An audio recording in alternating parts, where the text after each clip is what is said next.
नमस्कार, मैं प्रदीप कुमार और आप देख रहे हैं राष्ट्रीय समर्पण टाइम्स न्यूज चैनल। राष्ट्रीय समर्पण टाइम्स न्यूज चैनल में आपका बहुत बहुत स्वागत है। और अब बात कर लेते हैं खबरों की। आपको बता दें कि 14 अप्रैल के दिन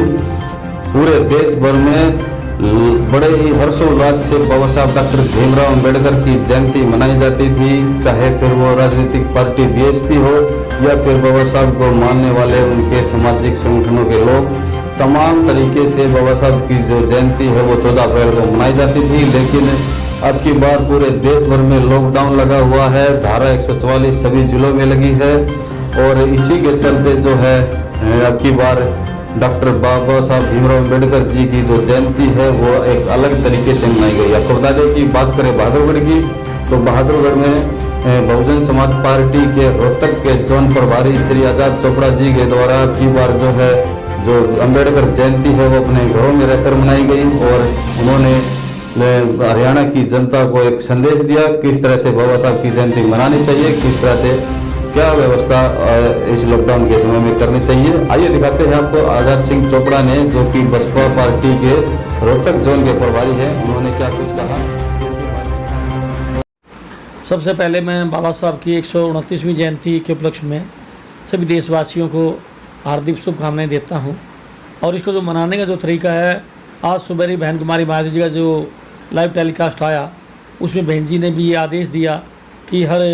समाज के लोग जो भी बाबा साहब के अनुयायी हैं या बसपा के कार्यकर्ता हैं, सभी लोग अपने घरों में ही रहकर कोरोना वायरस के, क्योंकि कोरोना वायरस एक गंभीर जो बीमारी है देश में फैली हुई है, इसके तहत अपने घरों में अपने परिवार के साथ में बाबा साहब की जयंती दीपक लगाकर, मोमबत्तियाँ लगाकर और अपने घरों को सजाकर जयंती मनाएं और आपस में भाईचारे का संदेश दें। मैं ये आप लोगों से निवेदन करूंगा, सभी साथियों से, भाइयों से, कि समाज में जो भी गरीब मजदूर जो लोग हैं, जो भी हर तरह से भयभीत है, उनको इस बारे में सजग करें, उनको समझाएं कि जो कोरोना वायरस है, जो बीमारी है, केवल यही कि हमारा बचाव होगा, हम आपस में दूरियां बनाए रखें, आपस में सामाजिक डिस्टेंस रखें और इसका बचाव यही है कि हम एक दूसरे से कम मिलें और आपस में एक दूसरे की मदद करें, किसी भी रूप में करें, चाहे आर्थिक रूप हो, खाने के उसमें हो, किसी भी रूप में हो, उसकी मदद करें। इससे बढ़िया और भी कोई बाबा साहब की जयंती मनाने का तरीका नहीं है, क्योंकि बाबा साहब भी यही चाहते थे कि हमारा समाज आपस में भाईचारा बनाकर एक दूसरे के काम आए, एक दुख दर्द में काम आए और अपनी मूवमेंट को आगे बढ़ाएं। और अब आने वाले समय में मैं तो कहूँगा जो भी सरकारें वर्तमान में काम कर रही हैं, उनके जो भी आदेश आ रहे हैं कोरोना के लिए जो लॉकडाउन किया हुआ है, उस लॉकडाउन को जो उन्होंने इतनी गंभीरता से लिया है, ये उन्हें पहले ले लेना चाहिए था। लेकिन इस विषय में ज़्यादा नहीं कहूँगा, लेकिन ये ज़रूर कहूँगा कि आज भी जो निर्णय लिया गया है, इसको आगे बढ़ाने का निर्णय लिया गया है, उसमें बहन कुमारी महादेव जी के आदेश अनुसार हम उनका समर्थन करते हैं और इसमें पूर्ण रूप से प्रतिबद्ध रहेंगे कि हम अपने समाज को बीमारी से बचा सकें।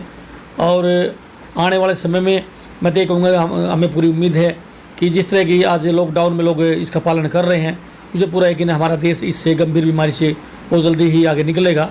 और बाबा साहब की जयंती जो आज हर घर में, आज मैं लाइव देख रहा हूँ, काफ़ी साथी अपने घरों में ही बाबा साहब की जयंती धूमधाम से मना रहे हैं, सर्व समाज मना रहा है और यही सबसे बड़ा अच्छा तरीका है। क्योंकि आज अगर ये कोरोना वायरस नहीं होता तब मुझे पूरा यकीन है कि बड़े बड़े प्रोग्राम होते और ख़ासकर बहन कुमारी महादेव जी के नेतृत्व में देश के अंदर बहुत बड़ा प्रोग्राम होता, हमारे हरियाणा प्रदेश में बहुत बड़ा प्रोग्राम होता। लेकिन फिर भी जो भी हम अपने घरों में बैठकर इसका संदेश दे रहे हैं, बाबा साहब की मूवमेंट को आगे बढ़ाने का संदेश दे रहे हैं, तो मैं साथियों से, सभी अपने भाइयों से, बहनों से निवेदन करूंगा कि उस बात को फॉलो करते हुए और एक दूसरे की मदद करते हुए हम इसको बिल्कुल संयम से मनाएंगे और कोई भी ऐसा गलत मैसेज हमारे द्वारा ना जाए जिससे कि ये लोग, क्योंकि ये लोग बहाना ढूंढते हैं बहुजन समाज पार्टी के बारे में कि कोई हमसे कोई ऐसी कोई गलती हो जाए जिससे कि ये लोग जन भावना के अंदर फैला दें। लेकिन फिर भी मैं अपने सभी साथियों से निवेदन करूंगा इससे हम बचें और सरकार के साथ कंधे से कंधा मिलाकर इसका पालन करें और समाज को समझाएं कि कोरोना वायरस से बचकर हम बाबा साहब की जयंती अपने घरों में धूमधाम से बनाएं। सर, किस तरह की आप अपने घर में किस तरह की जो है सेलिब्रेट करोगे बाबा साहब की जो जयंती है, किस तरह की व्यवस्था से आप अपने घर में मनाएंगे? हम तो ये चाहेंगे जब हम बाबा साहब की जयंती मनाएं उस समय बाबा साहब के सामने मोमबत्तियाँ लगाएं